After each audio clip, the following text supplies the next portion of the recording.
warahmatullahi wabarakatuh. Perkenalkan, nama saya Dr. Rasida Nuraisa, SPC MPD.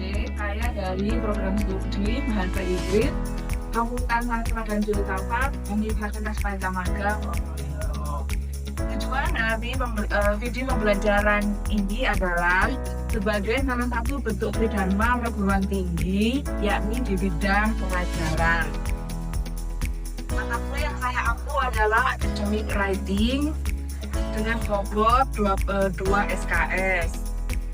Metode yang saya gunakan pada pertemuan di video kali ini adalah menggunakan DIA, yaitu delivery, yaitu pertama menyampaikan materi tentang argumentative paragraph, yang kedua interaction, yaitu tanya jawab antara dosen dan mahasiswa, kemudian assessment, yaitu penilaian dengan memberikan topik tugas dengan memilih beberapa topik tentang argumentative paragraph. Deskripsi mata kuliah ini yaitu memfokuskan penulisan akademik di tingkat lanjut sesuai dengan kaidah ilmiah. Untuk materi yang akan diajarkan pada mata kuliah Academic Writing meliputi 1. Tentang Introduction Writing for Academic. Yang kedua, Types of Sentences. Yang ketiga, The Paragraph. Yang keempat, Unity. Yang kelima, Coherence. Yang keenam, Kinds of Paragraph. Yang ketujuh, Process Analysis of Paragraphs. Yang kedelapan, Descriptive Paragraph.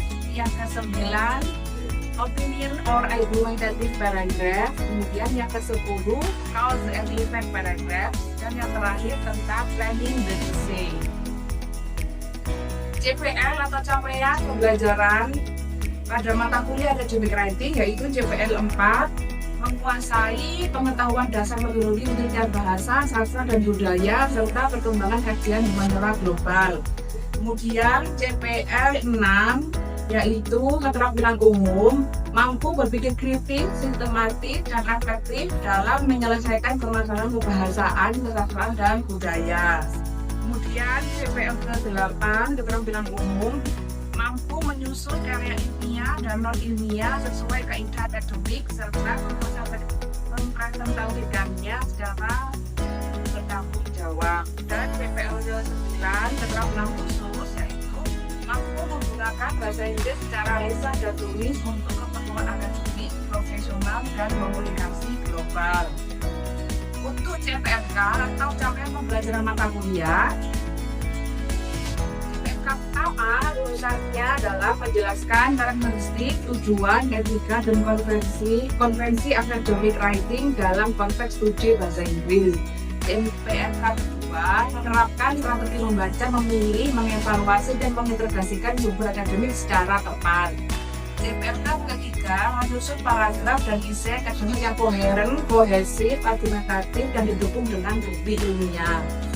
Untuk CPNK keempat menggunakan teknik paraphrasing, summarizing, quoting, citation, reference list sesuai gaya citasi yang ditentukan. CPNK yang kelima menyunting dan merevisi tulisan akademik berdasarkan umpan balik dosen, peer review, serta prinsip akurasi bahasa akademik. Terakhir, 6 yaitu menghasilkan final academic paper sederhana dalam bahasa Inggris dan dengan integritas akademik dan struktur ilmiah yang layak. Kemudian untuk penilaian ada partisipasi kehadiran 10%, tugas mingguan atau writing exercises 20%, UTS 20%, kemudian review and revision process 15%, dan terakhir UAS atau ada final academic paper sebesar 35%. Untuk referensi yang akan digunakan pada mata kuliah ini ada buku dan dari artikel ilmiah. Untuk buku yang must have yang saya gunakan adalah Hartley dengan judul Academic Writing and Publishing, A Practical Handbook, penerbitnya Routledge tahun 2008. Untuk buku yang recommended ada 3 yang akan digunakan. Yang pertama bukunya Harney dan Jeremy dengan judul How to Teach Writing, penerbitnya Longman tahun 2004. Buku yang kedua, buku dari pengarang Oshima, Ellis, dan Hug dengan judul Writing Academic English, penerbitnya Wilson di tahun 2005. Untuk buku yang ketiga, buku dari Savage, Ellis, dan Patricia Meyer dengan judul Effective Academic Writing, The Short Essay, penerbitnya Oxford di tahun 2005. Untuk yang pendukung menggunakan beberapa artikel dari jurnal ilmiah bereputasi internasional dan dari jurnal yang bereputasi SINTA.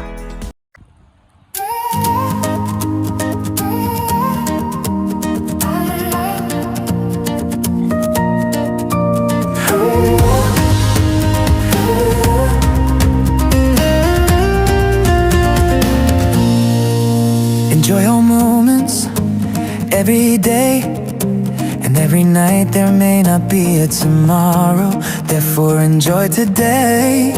In the present moment, neon rivers paint the rainy slick street below.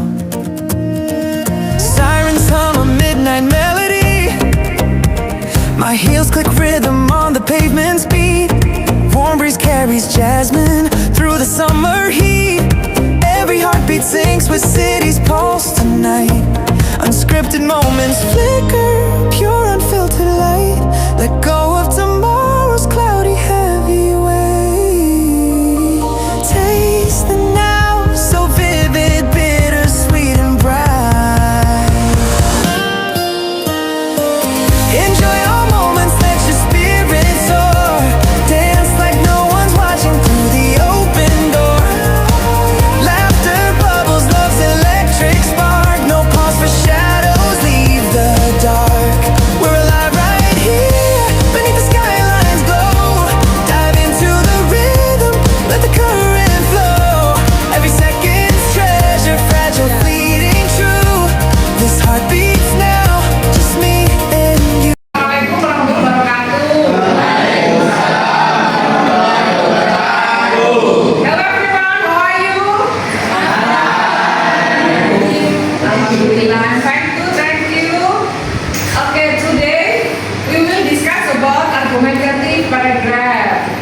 Do you still remember what material that we discussed yesterday in last meeting? Yes, opinion paragraph. Is that opinion paragraph? Okay. Hopefully you remember all. Now, our material today is about argumentative paragraph. Anyone know what is argumentative? Argumentasi? Ya, bahasa Indonesia argumentasi paragraf. Very good. Yang lain?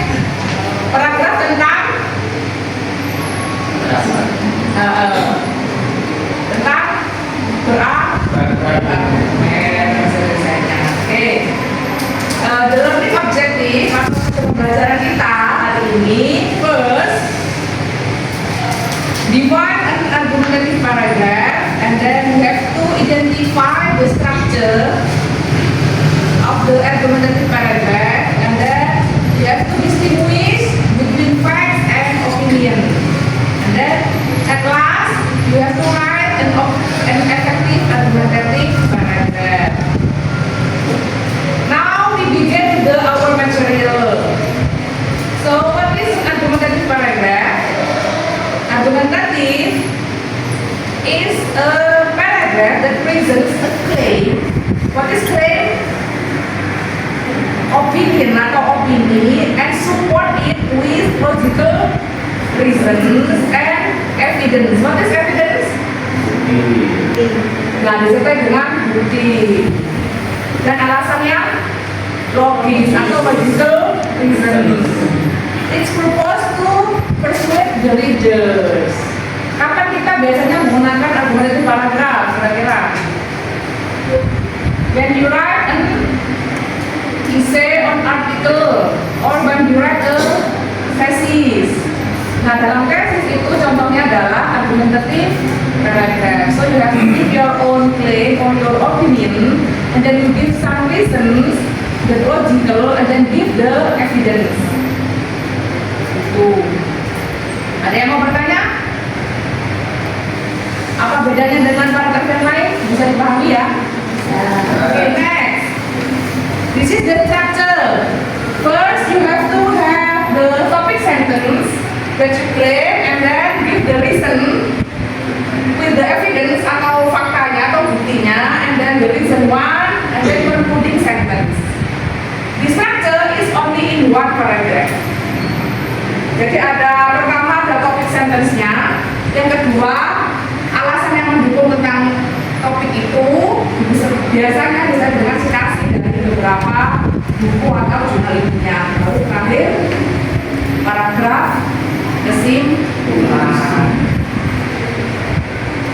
The next is about the characteristic atau ciri-cirinya. First, clear position.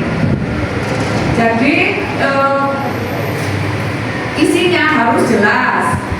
And then logical organization, harus logis, logical order.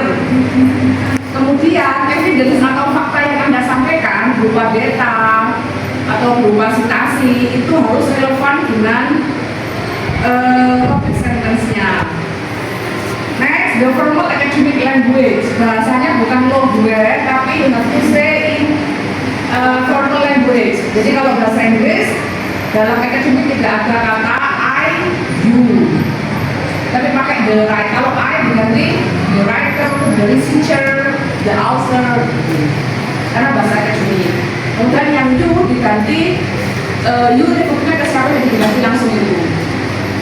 You-nya bisa subject, so the subject bukan you understand kita. Itu. And then cohesion device atau beberapa kata hukum yang dipakai, biasanya menggunakan therefore, however, moreover, atau because. Maknanya sama-sama ya, however, therefore, moreover, itu sama. Now see about this example. Please read it. The topic is should university students use AI tools. This is the topic sentence and then the paragraph. AI tools should be used responsibly because they improve learning efficiency.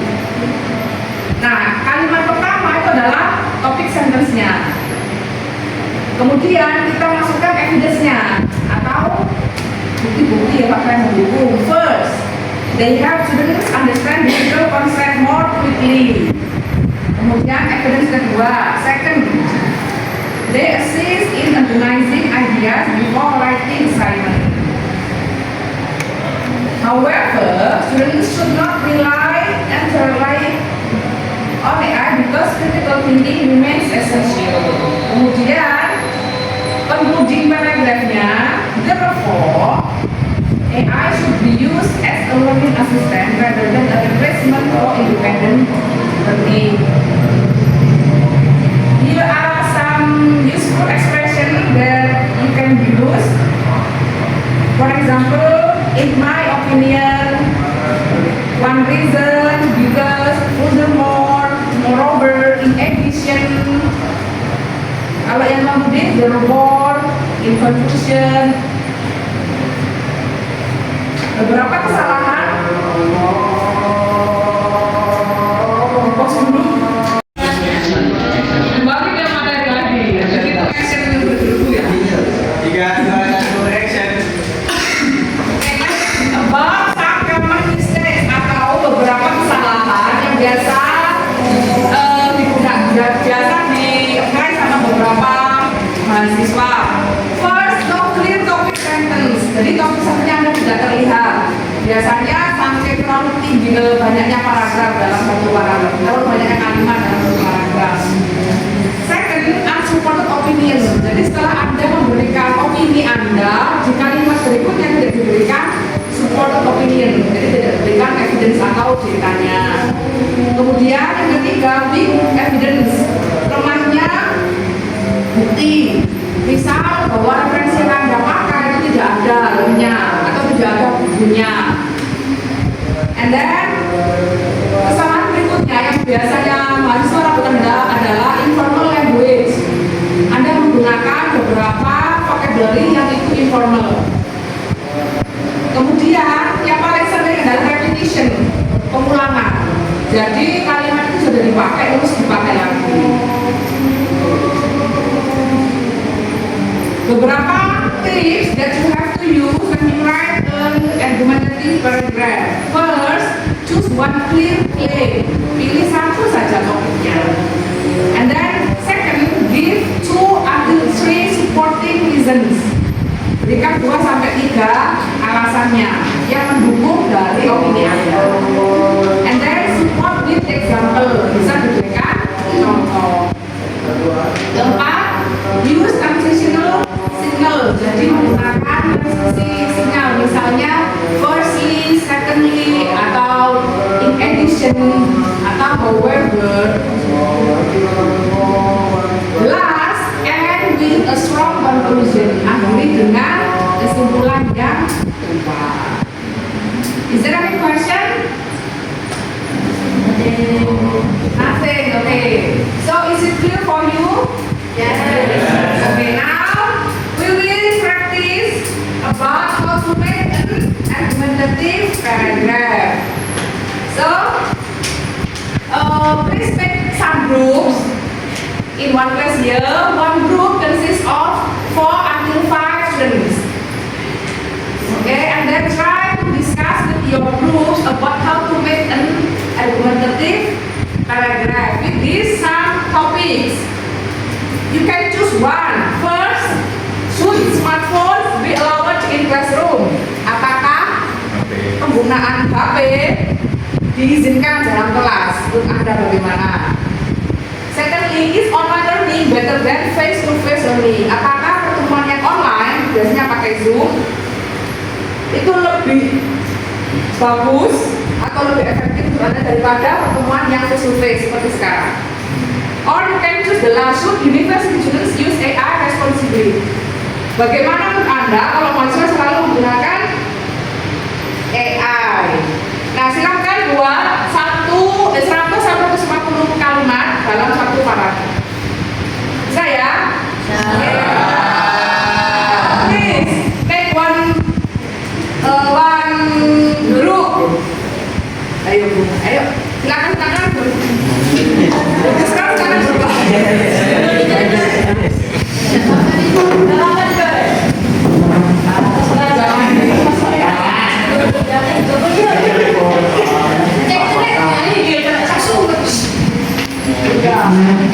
Jadi super. Ayo.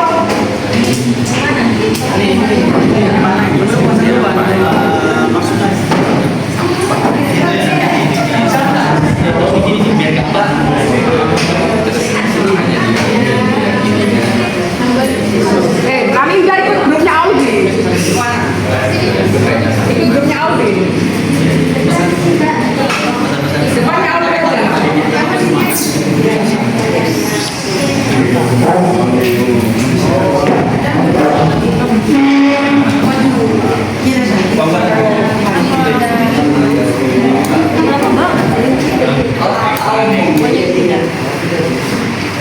Jadi saya nggak tahu.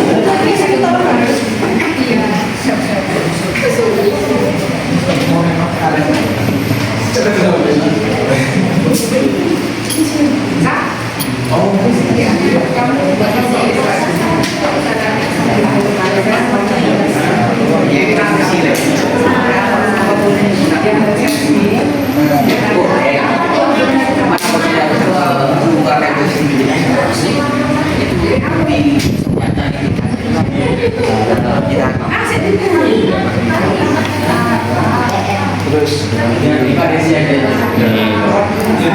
apa ini untuk sekolah? Nah, terus apakah online atau tatap muka itu yang lebih bagus atau tatap muka? Nah, kalau maksudnya kan nanti meskipun offline nggak mungkin kan anak tidak mau Dari interaktifnya itu bisa bekerja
nama saya Januar Nirbowo Hidayat. Kasih kan desainer itu. Iya, pokoknya dibaca. Cut. Hello everyone. My name is Nesa Janorta Hidayat. You can call me Nirbowo. I live in Pajarakan, Kabupaten. Jangan. Thank you.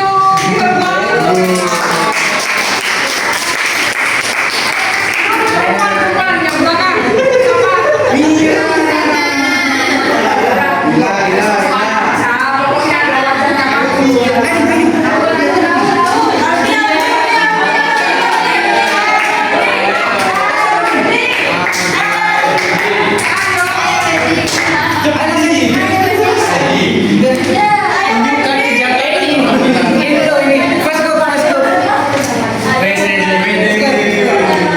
Ini tinggal 2 grup kan ya? Barusan laki-laki, habis ini perempuan-perempuan. Iya, satunya dari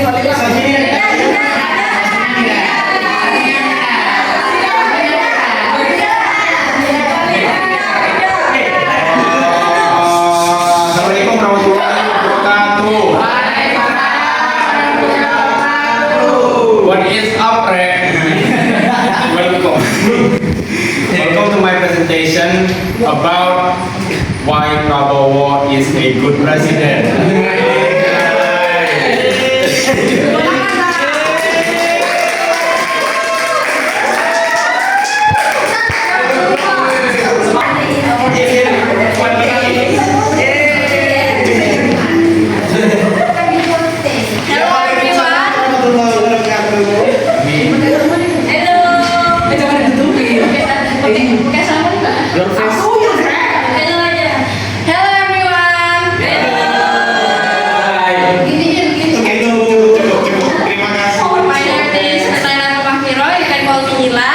Today I will present about Audi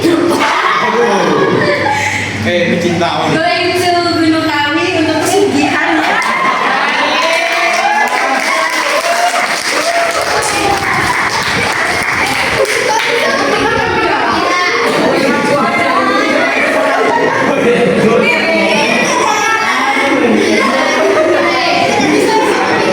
Thank you so much for your attention.